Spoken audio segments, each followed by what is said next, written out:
Deep within the woods, there is a zoo called the Ugly Zoo.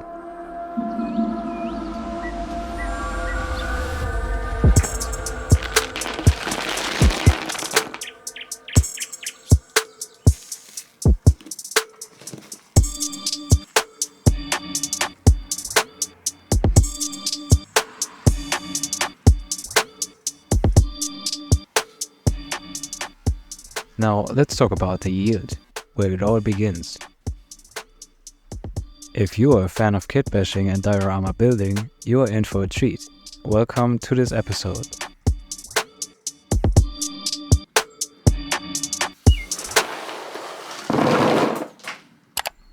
This is how I got the yield. I stumbled upon these online and, without hesitation, I snagged it off of Amazon. But first, let us please compare two of these Arctic animals. Here I have a whale, and right next to it you can see the fox. I think it's hilarious, but this can also be very useful for kitbashing. Let me get my sketch box so I can put my thoughts down on paper. A good old sketch never hurt anyone.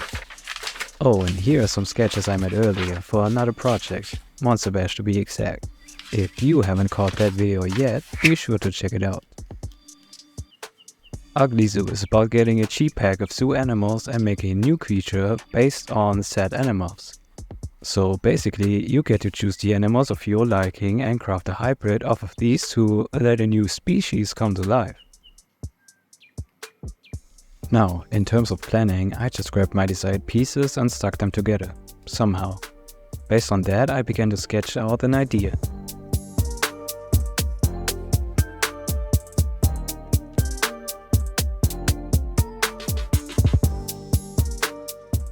Lastly, I want to include the crab.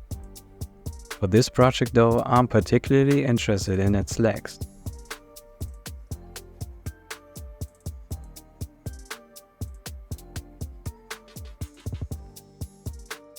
Let us see what we can do with these sharks. I think I'm ready to start now. Equipped with super glue and baking powder, I'm making my way through the assembly.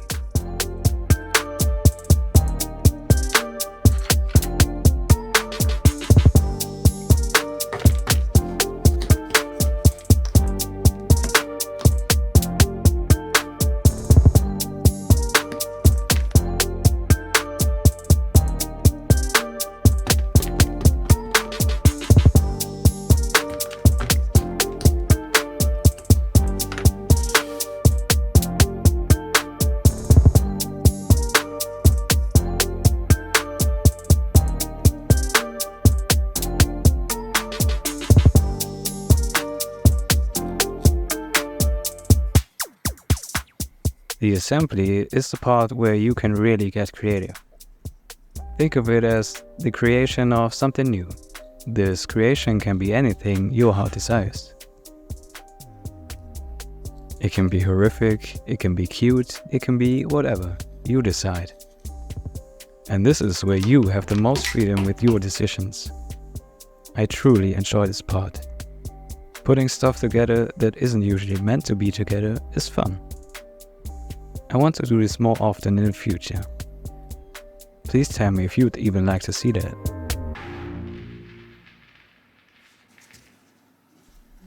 For better adhesion and a seamless transition, I make use of the 2-part epoxy putty.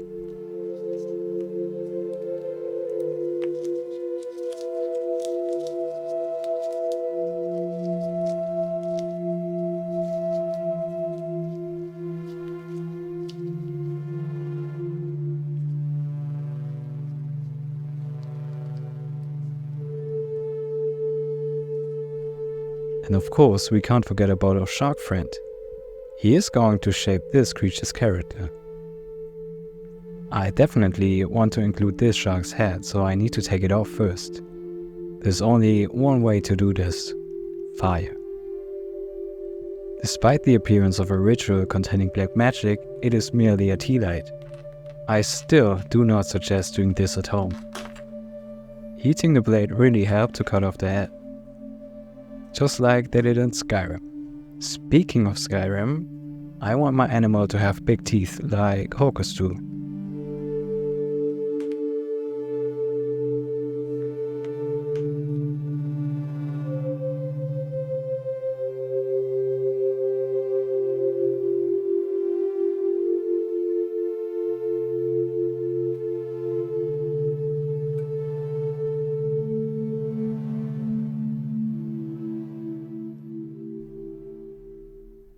So, after sculpting, to achieve a cohesive look, I use some air dry clay. Similar to my previous video, air dry clay can be super helpful. This clay can be smoothed by using water combined with your finger or a sculpting tool.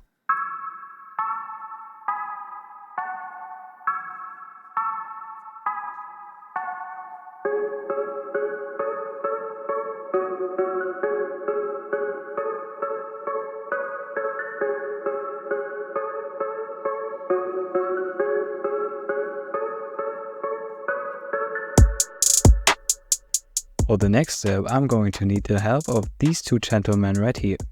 This guy has the perfect reference for what I want to sculpt. He has this rim that separates his back from his belly.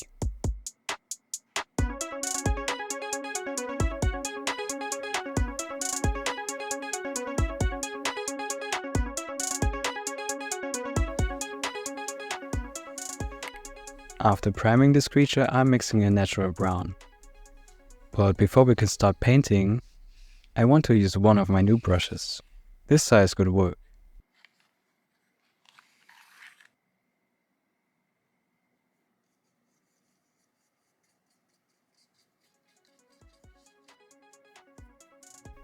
And if you're wondering why the shark's upper part is blue, I painted it beforehand, but I wasn't really liking the results, so I am going over with a natural brown tone. The belly is going to be lighter than the top. Also, the top will have a fade from dark to light.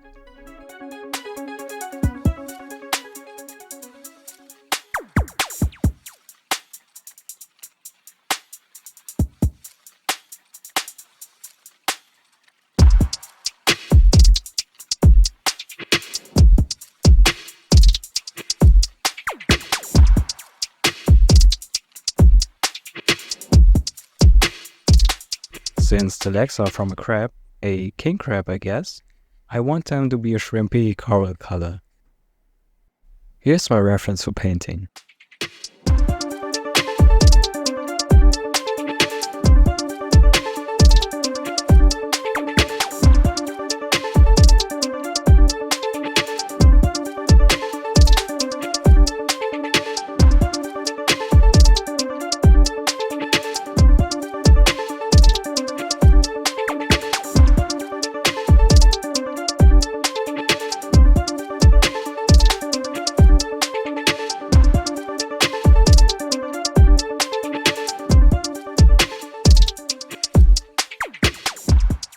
I don't know if you can relate, but this is giving me some pretzel vibes for sure.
This leads us to the enclosure, and let me tell you a story about all of it. About the zoo and about the creature.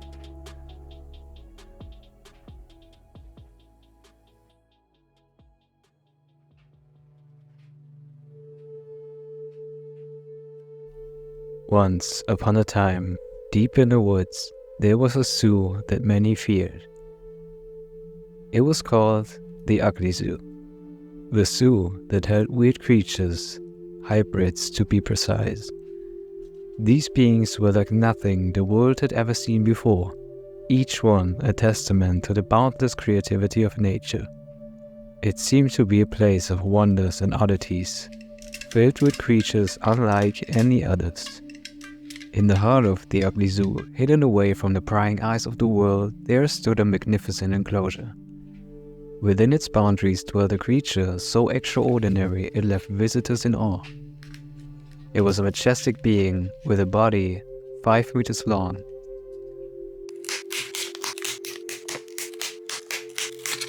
Six crab legs propelled it gracefully, while the wings of a ray allowed it to glide through the water with an almost ethereal grace. It was called the manta crab, or more specifically, Trichicetacea mobula, the creature's Latin name. A scientific name to capture both its shark-like appearance as well as its ability to swim like a ray. It wasn't known why or even how this creature were held there. The zoo had just recently received this acquisition, and it was a female who even laid eggs a few days later. To the astonishment of the zoo operators, this creature did not lay its eggs on the water, but on a surface, where they were exposed to freezing temperatures.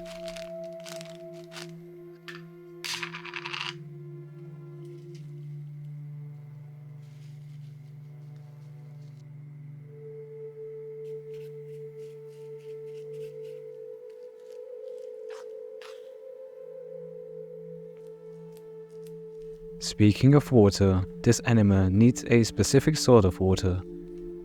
It needs to have a certain amount of oxygen. Sometimes the water contains gases, which causes the appearance of bubbles. In Upper Europe, this is common, and this creature often occurs around Iceland. And if you know Iceland, you probably know about geysers. Geysers are hot springs that periodically erupt with a column of water and steam. The most famous geyser is Old Faithful in Yellowstone National Park, USA.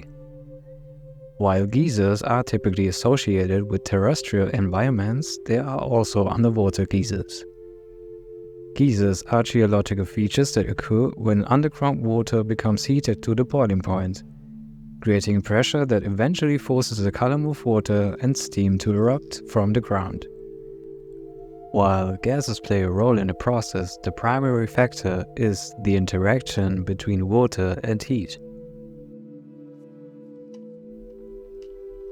If you ever dare to visit the ugly zoo, make sure to give this exhibit a visit. The manta crab is a herbivore. Originally found in the cold and snowy areas of Upper Europe, their preferred food consists of algae, moss, and mushrooms. As night vanishes, the manta crab embarks on its daily quest. The creature is up to complete its mission, to feast upon a bounty of algae, moss, and peculiar mushrooms that graze the moss-covered stones beside the riverbanks. These animals live in a unique dual environment, blending both land and water. They lay eggs and use their long teeth to protect themselves from predators. If you stare at this creature for too long, it may become aware of your gaze and could perceive it as an intrusion. So better not be looking at it the wrong way. The herbivore, as mentioned before, lays its eggs above the water, and when the babies hatch, their first move is through the frigid snow to the water so they can absorb the warmth of the geysers.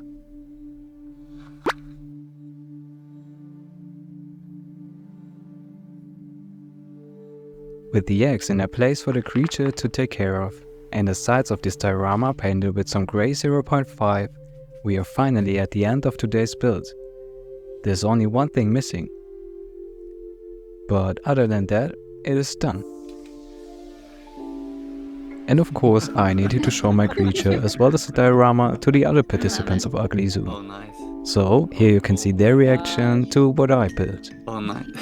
Oh, nice. Oh, it's so cute. I love the little mouth. Oh, I love all of it. Yeah. That's so nice. That's That's awesome. so nice. The painting is really good. Yeah, it looks very realistic. And then He's such a goober. I love him.